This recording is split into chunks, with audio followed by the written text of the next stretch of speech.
அன்பு நேயர்களே, நேற்றைய உலக பிறப்பு இன்றைய உலக பிறப்பு செய்திகளில் அடிபடுகின்ற ஹமாஸ் விடயத்தில் அமெரிக்க அதிபர் டொனால்ட் ட்ரம்ப் அவர்கள் 20 அம்ச திட்டத்தை முன்வைத்திருக்கின்றார்.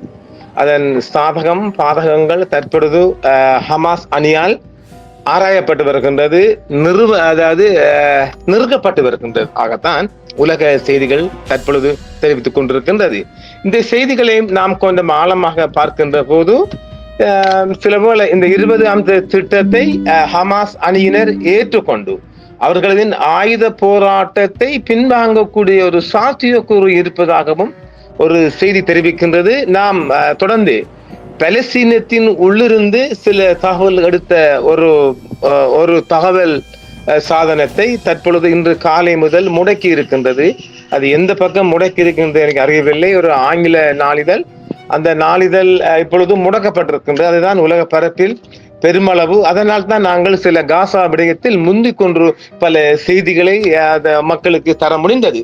இப்பொழுது அந்த ஒரு கம்யூனிகேஷன் தற்போது முடக்கப்பட்டிருக்கின்றது. அது அநேகமாக இஸ்ரேலின் செய்தியாகத்தான் செயலாகத்தான் இருக்கும் என்று பார்க்கின்றோம். அதனால் சில செய்திகள் உடனடியாக கிடைக்கும் வாய்ப்புகள் குறைந்திருக்கின்றது. பார்க்கலாம். காசாவில் போரை முடிவுக்கு கொண்டுவதற்கான அமெரிக்க ஜனாதிபதி டொனால்ட் ட்ரம்ப் அவர்களின் புதிய முயற்சிக்கு மேற்கத்திய மற்றும் சில அரபு மற்றும் முஸ்லிம் தலைவர்களும் பிராந்திய பங்காளிகளும் வலுவான ஆதரவை வெளிப்படுத்தி வருகின்றனர். இதைத்தான் நாம் உங்களுக்கு காலையில் தந்திருந்தோம். அதாவது மிக அதிகமான இடங்களில் இது ஒரு ஆதரவு பெற்ற செய்தியாக வந்திருக்கிறது. ஐரோப்பிய கவுன்சிலின் தலைவர் மற்றும் ஜெர்மனி மற்றும் துருக்கியின் வெளியுறவு அமைச்சர்கள் அனைவரும் இந்த திட்டத்தை, அதாவது டொனால்ட் ட்ரம்ப் அவர்களின் 20 அம்ச திட்டத்தை வரவேற்றுள்ளனர். ஜெர்மன் வெளியுறவு அமைச்சர் இதை வரலாற்று வாய்ப்பு என்று அழைத்துள்ளார். பலஸ்தீன அதிகார சபை இந்த முயற்சிகளை வரவேற்றது. அமைதிக்கான பாதையை கண்டுபிடிக்கும் ட்ரம்பின் திறனில் நம்பிக்கையை வெளிப்படுத்தி இருக்கின்றது. அப்போ இந்த பலஸ்தீன அத்தாரிட்டி, அதாவது அது அவங்களோட அரசு என்று சொல்லலாம், பலஸ்தீன அதிகார சபை வரவேற்றிருக்கிறார். அப்ப ஹமாஸை எல்லோரும் நீக்கத்தான் பாக்குறாங்க. நீங்கிட்டு போக வேண்டியதானே, சாகுறவன் சாகட்டும், பிழைக்கிறவன் பிழைக்கட்டும்.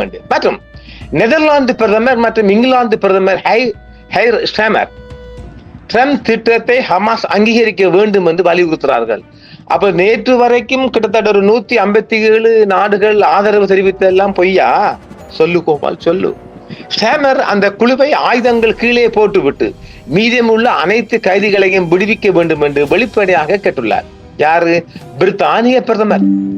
பிரித்தானிய பிரதமர் எல்லாம் நேற்று வரையும் ஆதரவு தெரிவித்து ட்ரம்ஸ் மாம்ஸ் அமெரிக்காவில் உட்கார்ந்து பெரிய ஒரு திட்டத்துல கொண்டு நீட்டி இத ட்ரம்ஸ் மாம் உடனே அறிவிங்க, இது உங்களோட திட்டம் பண்ணி சொல்லி எல்லோரையும் நம்ப வச்சு இப்படி ஒரு செயலுக்கு வந்திருக்கிறது.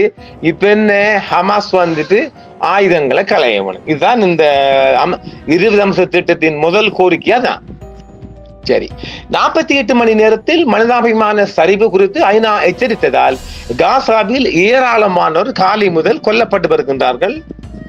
இது இப்பொழுது நாம் தருகின்ற செய்தி, செவ்வாய்க்கிழமை மாலை செய்தி. நகரின் தெற்கே உள்ள அல் ஜப்ரா சுற்றுப்புறத்தில் உள்ள ஒரு குடியிருப்பு வீட்டை இஸ்ரேலிய வான்வழி தாக்குதலுக்கு பிறகு இறப்புகள் மற்றும் காணாமல் போனவர்கள் உட்பட உயிரிழப்புகள் பதிவாகி உள்ளன. குளோபல் புளோட்டிலா ஆஃப் ரெசிலியன்ஸ் அதன் 3 கப்பல்களில் ஏற்பட்ட தொழில்நுட்ப கோளாறுகளால் ஏற்பட்ட பல மணி நேர தாமதத்திற்கு பிறகு காசா கடற்கரையை நோக்கி அதன் பயணத்தை மீண்டும் தொடங்கி இருக்கின்றது. கப்பல் இப்போது காசாவின் கரையிலிருந்து தோராயமாக 305 கிலோமீட்டர் தூரத்தில் உள்ளது. பங்கேற்பாளர்கள் ஆரஞ்ச் மண்டலத்தை கடக்க தயாராகி வருகின்றனர். அங்கு இஸ்ரேலிய கடற்படை வரும் நாட்களில் அவர்களை இடைமறிக்க முயற்சிக்கும் என்று அவர்கள் எதிர்பார்க்கின்றார்கள். நியூயார்க்கில் அரபு மற்றும் இஸ்லாமிய நாடுகள் சந்திப்பு ட்ரம்பின் திட்டத்தை வரவேற்கின்றது. ஜனாதிபதி டொனால்ட் ட்ரம்புடனான நியூயார்க் சந்திப்பில் பங்கேற்ற அரபு மற்றும் இஸ்லாமிய நாடுகள் ஒரு அறிக்கையில் அமைதிக்கான பாதையை கண்டறியும் அவரது திறனை நம்புவதாகவும் அமெரிக்க அதிபர் நம்புறாங்களாம் இந்த அரபு பன்னாடையும் பிரதேசிகளும். காசாவில் போரை முடிவுக்கு கொண்டு வருவதற்கான அவரது உண்மையான முயற்சிகளை வரவேற்பு தெரிவித்தனர். அட சோமாலிகளா, அட தற்குறிகளா, அவன் போக்க நீங்க நம்பாம அவன் ஆட்டுவித்தால் யார் ஒருவன் இந்த இவன் ஆடுறான், நெதனியாக ஆடுறான், இந்த மாம்சம் ஆடுது. அதுக்கு அவருக்கு ஒரு பெரிய ஒரு செங்கமல வரவேற்று ரெட் கேபட் மூலம் இந்த அரபு பன்னாடையும் பிரதேசம் படிப்பறிவு இல்லாத கூட்ட முஞ்சோலுகள் ரம்ஸ் மாமு நம்பிட்டாங்களாம். அவர் இப்பொழுது இன்னொரு விடயத்தை நாங்கள் சொல்ல வேண்டும். ரம்ஸ் மாம் அவர்கள் அவருடைய வெள்ளை மாளிகையில் இருந்து ட்ரம்ப் அவர்களும் நெதனியாக அவர்களும் பேசிக் கொண்டிருக்கும் போது கட்டார் பிரதமரை அழைத்து ஒரு பாவம் அனுப்பி கேட்டிருக்கிறார். நாங்கள் தாக்குதலை தாக்கி விட்டோம், மன்னித்துக் கொள்ளுங்கள். இது எப்படி இருக்குது? இதை நாங்கள் கடந்த காணொலியில் சொல்லி இருந்தோம். ட்ரம்ப் நெதனியாக கூட்டு பத்திரிகையாளர் சந்திப்பின் போது வெளியிடப்பட்ட அறிவிப்புகள் தொடர்ச்சியான ஆக்கிரமிப்பு மற்றும் பிராந்தியத்தில் வெடிப்புக்கான ஒரு செய்முறை என்று இஸ்லாமிய ஜிஹாத் இயக்கம் கூறியிருக்கின்றது. நியூயார்க் டைம்ஸ் நடத்திய கருத்து கணிப்பில் அக்டோபர் 7, 2023 பிறகு வரும் நாட்களில், கடந்த நாட்களில் 20% இருந்த அமெரிக்கர்கள் தற்போது பலஸ்தீனர்களுக்கான ஆதரவுகளை அதிகரித்திருப்பதாக கண்டறியப்பட்டுள்ளது. இஸ்ரேல் காசாவை ஆக்கிரமிக்கவோ அல்லது இணைக்கவோ மாட்டாது. ஜனாதிபதி டிரம்பின் காசா திட்டத்தின் முக்கிய விவரங்களை வெள்ளை மாளிகை கோடிட்டு காட்டுகிறது. இஸ்ரேல் காசாவை ஆக்கிரமிக்கவோ அல்லது இணைக்கவோ மாட்டாது. தற்காலிகமாக சர்வதேச உறுதிப்படுத்தல் படைக்கு ஆதரவாக இஸ்ரேலிய ராணுவம் பின்வாங்கும் என்றும் சொல்கின்றார். படிப்படியாக பின்வாங்கும் என்றும் அவர் சொல்லி இருக்கின்றார். இந்த படை உடனடியாக காசாவில் நிலைநிறுத்தப்படும் என்றும் பலஸ்தீன காவல்துறைக்கு பயிற்சி அளித்து ஆதரிக்கும் மேலும் சுயாதீன கண்காணிப்பாளர்களின் கீழ் ஆயுத குறைப்பு செயல்முறையை மேற்பார்வையிடும் என்றும் சொல்லி இருக்கின்றார். ஆக ட்ரம்ப் மாமுடைய அதாவது இவர் ஆட்டத்துக்கெல்லாம் ஆடுகின்றார். அதாவது நெதனியாக அத்தனை ஆட்டத்துக்கும் ரம்ஸ் அவர்கள் ஆடிக்கொண்டிருக்கிறார் என்பதுதான் உண்மை. ஐக்கிய நாடுகள் சபை மற்றும் செஞ்சிலுவை சங்கம் மூலம் மனிதாபிமான உதவிகள் வழங்கப்பட்டு விநியோகிக்கப்படும் என்றும் புனரமைப்பு ஒரு நிபுணர் குழுவால் பார்வையிடப்படும் என்றும் சொல்லுகின்றார்கள். ஹமாஸ் மற்றும் பிற பிரிவுகள் காசாவை நிர்வகிப்பதில் எந்த பங்கையும் வகிக்காமல் உறுதிமொழிகளை மற்றும் நிறைவேற்றுவதை உறுதி செய்வதற்கு உத்தரவாதங்கள் வழங்கப்படும். யாரும் காசாவை விட்டு வெளியேற நிர்பந்திக்கப்பட மாட்டார்கள். மேலும் தானாக முன்வந்து வெளியேறுவதற்கு திரும்ப மீண்டும் ரிட்டர்ன் பெற உரிமை உண்டுவாம். நீங்க நினைச்சா விரட்டுவீங்க, நினைச்சா எடுப்பீங்க. நல்ல கூத்தாரி பாத்தீங்களா? இவங்க இஷ்டப்படி பண்றாங்க. இது யார போய் குறை சொல்ல போறோம்? அதாவது நான் ஏற்கனவே சொல்லுங்க, ரம்ஸ் அவர்கள் ஒரு பிடியில் சிக்கிக் கொண்டிருக்கிறார். ஒரு பிடியில் சிக்கிக் கொண்டிருந்தால் அந்த பிடியில் இருந்து அவரால் வெளியேற முடியவில்லை. இதே நேரம் எதிர்கட்சியான தேசிய ஒற்றுமை கட்சியின் தலைவர் பென்னி கான்ஸ் ட்ரம்பின் திட்டத்தை செயல்படுத்த வேண்டும், பணய கைதிகள் திருப்பி அனுப்பப்பட வேண்டும், பாதுகாப்பு உறுதி செய்யப்பட வேண்டும், காசாவில் ஹமாஸின் ஆட்சி மாற்றப்பட வேண்டும் என்றும் கூறியிருக்கின்றார். அற்ப அரசியல் அமெரிக்க ஜனாதிபதியின் முயற்சியை குறை மதிப்பிற்கு உட்படுத்தக்கூடாது என்றும் அவர் எச்சரித்திருக்கின்றார். ஜனாதிபதி டொனால்ட் ட்ரம்ப் வாஷிங்டன் உள்ள வெள்ளை மாளிகையில் மாநில சாப்பாட்டு அறையில் இஸ்ரேல் பிரதமர் பெஞ்சமின் நெதன்யாவுடன் ஒரு செய்தி மாநாட்டின் போது பேசியிருக்கின்றார். அமெரிக்க ஜனாதிபதி டொனால்ட் ட்ரம்ப் அவர்கள் திங்களன்று நேற்று காசாவிற்கான 20 அம்ச அமைதி திட்டத்தை வெளியிட்டார். இது இஸ்ரேலுக்கும் ஹமாஸுக்கும் இடையிலான போரை முடிவுக்கு கொண்டு வருவதாகவும், போராளி குழு இறந்தாலும் சரி உயிருடன் இருந்தாலும் சரி அனைத்து பணய கைதிகளையும் போர் நிறுத்தத்துக்கு பிறகு 72 மணி நேரத்துக்குள் திருப்பி அனுப்ப வேண்டும் என்றும், பலஸ்தீனத்தில் எதிர்கால ஆட்சி பங்கில் இருந்து ஹமாஸை விலக்க வேண்டும் என்றும் கூறுகிறது. திங்களன்று ட்ரம்ப் இஸ்ரேலிய பிரதமர் பெஞ்சமின் நெதன்யாஹுவை வெள்ளை மாளிகையில் சந்தித்த போது இந்த திட்டம் பற்றி விரிவாக இருவரும் ஆராய்ந்திருக்கின்றார்கள். இது சரியாக சொல்ல போனால் நெதன்யாஹு அவர்கள் தனது ஐநா மன்ற கதிரையும் பார்த்தோம். அதாவது நாம் சொன்னமே ஆளுல்லா ஊரில் டீ ஆத்துவது போன்று ஆளுல்லா ஊரில் டீ கடை வச்சு டீ ஆத்தினாராம். அங்க ஒரு திரும்ப இல்ல, ஒரு 10 பேர் உட்கார்ந்து அதில் ஸ்ரீலங்காவும் ஒருவர் உட்கார்ந்திருந்தார். அதை யாரும் அதை கவனிக்கவில்லை. இலங்கையின் இரட்டை வேடம் என்றும் நாங்கள் சொல்லுவோம். இலங்கை இஸ்ரேலுக்கு ஆதரவு என்று சொல்றாங்க. ஆனா ஆதரவு என்று சொன்னாலும் கூட அவர்கள் அதாவது எல்லா பல நாடுகளில் இருந்தும் அந்த வெளியேறினார்கள் இல்லையா, அதாவது அவருடைய பேச்சை ஆரம்பிக்கப்பட்ட போது வெளியேறினார். ஆனால் இலங்கைக்கான நிரந்தர பிரதிநிதிக்கான ஐநா பிரதிநிதிக்கான ஒரு ரெப்ரசன்ட் பிரதிநிதி அவர் அதில் பங்கு பெற்றிருந்தார். அதன் போட்டோ ஒன்று இருந்துச்சு, நமக்கு கிடைக்கவில்லை, தருகின்றோம். ஆக இலங்கையின் திட்டை வேடும் ஒரு பக்கம் ஆதரவு என்று சொல்லிக்கிற, ஒரு பக்கம் இந்தியால நாங்கள் பலஸ்தீனத்துக்கு ஆதரவு. சரி, எப்படியாலும் பொழைச்சிக்கங்கப்பா. காசாவை புதிய காசா என்று வடிவமைப்பு செய்யும் திட்டம் பேச்சுவார்த்தைகள் அதை பற்றி விவாதிக்க பல விவரங்களையும் விட்டு சென்றிருக்கிறது. இஸ்ரேலிய பிரதமர் மற்றும் காசாவில் இனப்படுகொலையை முடிவுக்கு கொண்டு வருவதற்கான அமெரிக்க ஜனாதிபதி டொனால்ட் டிரம்பின் திட்டம் குறித்து இறுதி தீர்ப்பை வெளியிடுவது இன்னும் மிக விரைவில் இருப்பதாகவும் சொல்லப்படுகிறது. பல நாட்களாக இந்த திட்டத்தின் தன்மை குறித்து கசிவுகள் ஊடகங்களில் பரப்பப்பட்டு வருகின்றன. பெரும்பாலும் பெயர் குறிப்பிடப்பட விரும்பாத அமெரிக்க அதிகாரிகள் தான் காரணமாகும். இது அவங்க தான் லீக் ஆக்கணும். திங்களன்று வெள்ளை மாளிகை இறுதியாக திட்டத்தின் முக்கிய புள்ளிகளை வெளிப்படுத்தியுள்ளது. வாஷிங்டனில் இஸ்ரேலிய பிரதமர் பெஞ்சமின் நெதன்யாஹுவுடன் ஒரு கூட்டு செய்தியாளர் சந்திப்பின் போது டிரம்ப் அவர்களால் இந்த சாராம்சம் நிறைவாக வழங்கப்பட்டிருக்கின்றது. அப்போது கூட முரண்பாடுகள் தொடர்ந்து வெளிவந்தன. உதாரணமாக திட்டத்தின் சமீபத்திய பதிப்பு பாலஸ்தீனிய எதிர்ப்பு அதன் ஆயுதங்களை கைவிட வேண்டும் என்றும் கோருகிறது. அதே நேரத்தில் முந்தைய கசிவுகள் குறிப்பாக ஹமாஸ் தாக்குதல் ஆயுதங்களை கைவிடுவதாக குறிப்பிடுகின்றன. இது தெளிவற்ற மற்றும் வரையறுக்கப்படாத சொல்லாமல் சொல்லப்படுகிறது. இதுவரை ஹமாஸ் அல்லது பலஸ்தீன எதிர்ப்பில் அல்லது வேறு எந்த கட்சியும் முறையான பதிலை வெளியிடவில்லை. இருப்பினும் முன்னதாக ஹமாஸின் மூத்த அதிகாரி ஹிசாம் பத்ரான் முன்னாள் பிரிட்டிஷ் பிரதமர் டோனி பிளேயர் எந்த ஒரு மறுகட்டமைப்பு அல்லது இடைக்கால முறையிலும் பொறிமுறையிலும் பங்கு வகிப்பார் என்று பரவலாக வதந்தி பரப்பப்பட்டது. ஆனாலும் அவர் எந்த சூழ்நிலையும் காசா விடயங்களில் அவரை பற்றி வரவேற்க மாட்டார், அவர் எதிலையும் கலந்து கொள்ள கூடாது என்று தெரிவித்திருக்கின்றார். அவர் ஏனென்றால் அவர் ஆரம்ப காலத்தோடு இப்பயும் பெஞ்சமின் நெதன்யாஹு அவர்களின் நெருங்கிய நட்பு, அவருடைய செய்முறையை தான் இவர் அமல்படுத்துவார் காசாவில் என்று அது பெரிதாக எதிர்பார்க்கப்படுகிற ஒரு விடயம். முதலில் காசா பகுதியை ஆக்கிரமிக்கவோ அல்லது இணைக்கவோ மாட்டாது என்றும் சொல்லுகின்றார்கள். வாஷிங்டன் மற்றும் டெல் அவிவ் இரண்டும் இந்த விஷயத்தில் உண்மையாக இருந்தால் அது பலஸ்தீன எதிர்ப்புக்கு ஒரு பாரிய சாதனையாக இருக்கும் என்றும், இனப்படுகொலை தொடங்கியிலிருந்து பலஸ்தீன குழுக்கள் இஸ்ரேல் காசாவை ஒரு அங்குலமாக ஆக்கிரமிக்க அனுமதிக்கப்படாது என்றும் சொல்லியிருக்கின்றார்கள். இந்த அமைப்பு ட்ரம்பால் தலைமை தாங்கப்படும் என்றும் முன்னாள் பிளேயர் ட்ரம்பின் மருமகன் ஜெரட் குஷ்னர் மற்றும் பிராந்திய கூட்டாளிகள் இதில் ஈடுபடுவார் கூறப்படுகிறது. அதாவது இஸ்ரேலுக்கு ஒரு அதாவது தவக்காலி என்னது அந்த டெம்பரரி அதாவது ஒரு தற்காலிக ஒரு அமைப்பு, ஒரு அரசு அப்படி வச்சுக்கொள்ளும். இல்லாட்டி ஒரு மெடியேட்டர் மன்றம் இல்லாட்டி ஒரு மெடியேட்டர் போர்டு மாதிரி ஒன்று ஆரம்பிப்பாங்களாம். அதுல இவர் டோனி பிளேயர் இருப்பாராம். அப்புறம் இவரிடம் ட்ரம்ப்ஸ் மாமுடைய மருமகன் ஜெரட் குஷ்னர் இருப்பாராம். அப்ப அவங்களுக்கு வேண்டிய ஆக்களை வச்சு அதாவது என்ன சொல்வது, நாம் ஏற்கனவே பலஸ்தீன் அந்த வேறங்கிறது ஆப்கானிஸ்தான்ல ஒரு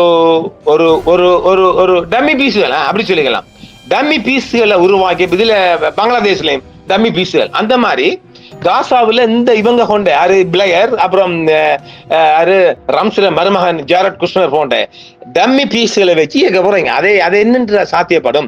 மத்திய கிழக்கில் பிளேயரின் மோசமான பதிவு, இஸ்ரேலுக்கான அவரது அசைக்க முடியாத ஆதரவு மற்றும் நெதன்யாஹுவுடன் அவரது நெருங்கிய உறவுகள் ஆகியவற்றை கருத்தில் கொண்டு அத்தகைய வழிமுறை இஸ்ரேலிய நலன்களுக்கு சேவை செய்திருக்கும், காசாவில் சந்தர்ப்பவாத நடிகர்களை அதிகாரம் செய்திருக்கும், மறுசீரமைப்பு முயற்சிகளை நிச்சயமாக திசையிருக்கும் என்றும், இது யாசர் அரபு ஷபாப் போன்ற அதாவது மக்களுக்கும் ஹமாஸுக்கும் எதிரான குற்றவியல் நபர்களுடன் இணைந்து குற்றவியல் நெட்வொர்க்குகள் மற்றும் வணிகர்களை உள்ளடக்கி இருக்கலாம் என்றும் உள்ளூர் வட்டாரங்கள் அச்சப்படுகின்ற செய்தியை வெளியிட்டிருக்கின்றார்கள்.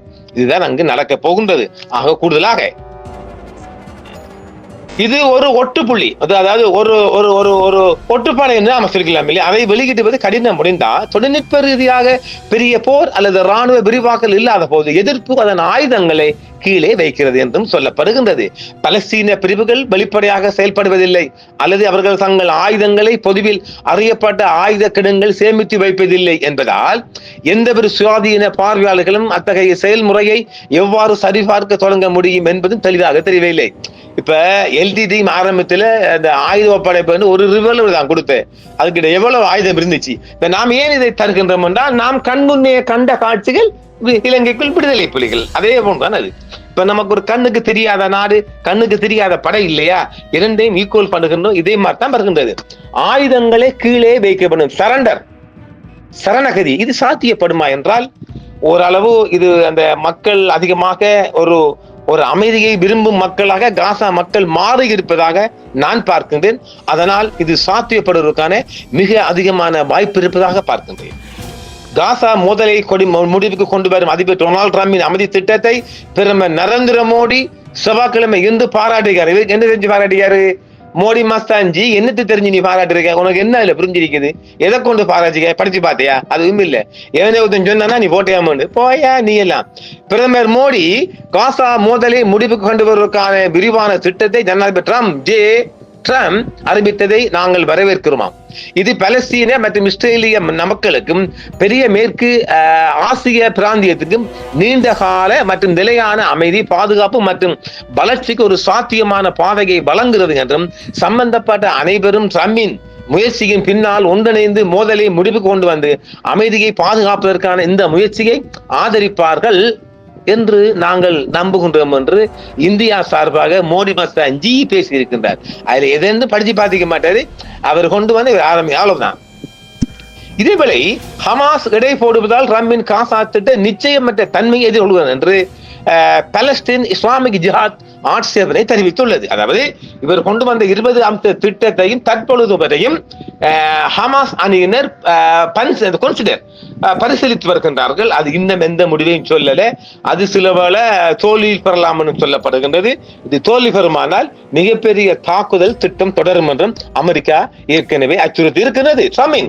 20 அம்ச காசா திட்டத்தை ஹமாஸ் நல்ல நம்பிக்கையுடன் மறுபரிசீலனை செய்து வருகிறது.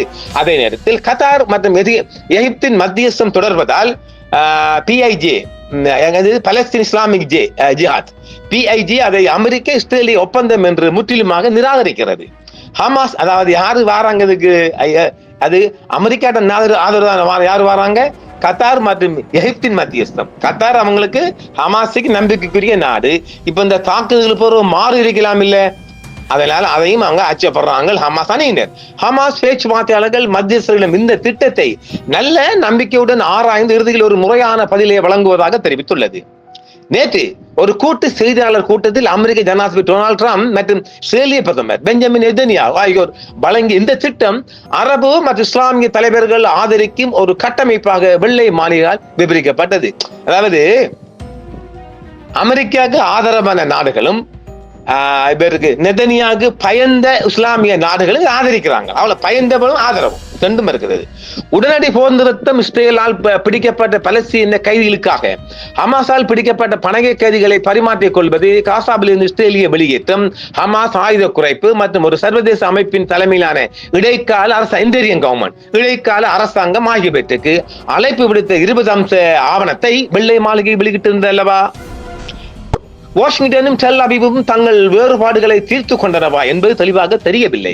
குறிப்பாக நெதன்யாஹு தொடர்ந்து நிராகரித்து வரும் எதிர்கால பலஸ்தீன அரசின் சாத்தியக்கூறு மற்றும் காசாவின் போருக்கு பிந்தைய நிர்வாகத்தில் பலஸ்தீன அதிகார சபைக்கு ஏதேனும் சாத்தியமான பங்கு உள்ளதா என்பது குறித்தும் அவர்கள் ஆராய்ந்து வருகின்றார்கள்.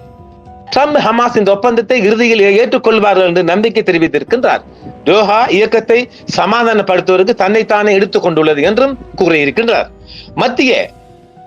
மத்தியஸ்தர்களான எகிப்து மற்றும் கத்தார் ஆகிய இரண்டும் ஏற்கனவே ஹமாஸுக்கு இந்த திட்டம் குறித்து விளக்கியுள்ளன. இந்த அறிவிப்பை பலஸ்தீன் இஸ்லாமிய ஜிஹாத் உடனடியாக நிராகரித்திருக்கின்றது. பொதுச் செயலாளர் ஜியாத் அல் நஹாலா இது முழுமையான அமெரிக்க இஸ்ரேலிய ஒப்பந்தத்தை தவிர வேறில்லை, அதான் உண்மைங்களா, அது நாம முந்தைய காணொளியில சொல்லி இருக்கிறோம் என்று நிராகரித்திருக்கின்றார். இது மிக துல்லியமான விவரங்களில் இஸ்ரேலிய நிலைப்பாட்டை பிரதிபலிக்கிறது மற்றும் பலஸ்தீன மக்களுக்கு எதிரான தொடர்ச்சியான ஆக்கிரமிப்புக்கான ஒரு செய்முறையை குறிக்கிறது என்றும் அது சொல்லப்படுகிறது. உண்மையாக சொல்லுகிறார். இஸ்ரேல் ராணுவ ரீதியாக அவற்றை பாதுகாக்க தவறிய பின்னர் வாஷிங்டன் மூலம் அரசியல் யதார்த்தங்களை திணிப்பதை இந்த முயற்சி நோக்கமாக கொண்டுள்ளது என்றும் இது முழு பிராந்தியத்தையும் பற்றவைப்பிற்கான ஒரு ஆயத்த செய்முறை என்றும் விவரித்துள்ளார். கத்தார் மற்றும் எகிப்து தலைமையிலான மத்தியஸ்த முயற்சிகள் தொடர்ந்து நடைபெற்று வருகின்றன. ஹமாஸ் இன்னும் அதன் அதிகாரப்பூர்வ நிலைப்பாட்டை வெளியிடவில்லை. எதிர்ப்பு குழுக்கள் எந்த ஒரு ஒப்பந்தமும் ஒரு தற்காலிக போர் நிறுத்தமாக செயல்படுவதற்கு பதிலாக மோதலின் மூல காரணங்களை நிவர்த்தி செய்ய வேண்டும் என்றும் வலியுறுத்தி இருக்கின்றன. ஆக ஹமாஸ் இந்த பேச்சுவார்த்தையை நிராகரிக்குமா என்றால் இறுதிக்கட்டமாக நம்முடைய பார்வையில் அழுத்தங்கள் அதிகரிக்கப்படுமானால் நிச்சயமாக இது ஓரளவு சாத்தியப்படுது. அழுத்தம் என்றால் ஏனைய நாடுகள், முஸ்லிம் அரபு நாடுகள் தனியாக நாம் ஏற்கனவே பலமுறை சொல்லியிருக்கின்றோம் இல்லையா, பலஸ்தீனில் ஹமாஸ் அணியால் தனியாக நின்று வெற்றி பெற முடியாது.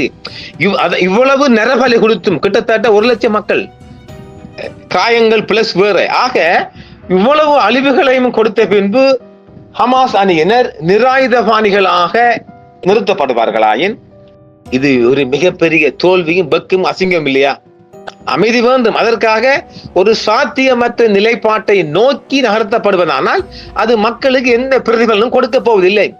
இந்த 20 திட்டம் என்பது இன்னும் ஒரு 10 ஆண்டு காலம் வந்தாலும் காசாவை நெதன்யா இஸ்ரவேல் தன் பிடிக்கிலிருந்து மீண்டும் வெளியேற்றப்படுவதற்கான மிக அதிகப்படியான வாய்ப்பு இருக்கின்றது. அதாவது இஸ்ரவேல் தேவைப்படுகின்ற போது இந்த மக்களை வெளியேற்றலாம், துரத்தலாம், அடிக்கலாம், சுடலாம். யார் கேட்பது? எந்த கேள்வியும். அதனால் ஒட்டுமொத்தமாக இந்த மக்கள் போராடி இறப்பது நலவென்றே நான் பார்த்தேன். இறுதியார் நான் சொல்லுவேன், வேற இனி என்ன இருக்குது? எல்லாமே அழிஞ்சு போச்சு. அங்க ஒன்றுமே இல்லை என்றால் முற்றுமுழுதாக நம்பிக்கை இறைவன் என்றால் இனி போராட வேண்டியதுதான். அதான் ஒரு அரபு நாடும் உங்களுக்கு ஆதரவு கொடுக்க வரமாட்டான் என்றால் செய் அல்லது செத்துமடி. நன்றி இருக்கிறே. என்றும் உங்களுடன் சன்ரைஸ் இந்தியா டிவி சப்ஸ்கிரைப் பண்ணுங்கள், பெல் பட்டனையும் கிளிக் செய்யுங்கள். உங்கள் ஆதரவே எங்கள் சேவை. ஆதரவு தாருங்கள், அரவணைப்போம். மறக்காம சர்ப்ரைஸ் பண்ணுங்க. தேங்க்யூ.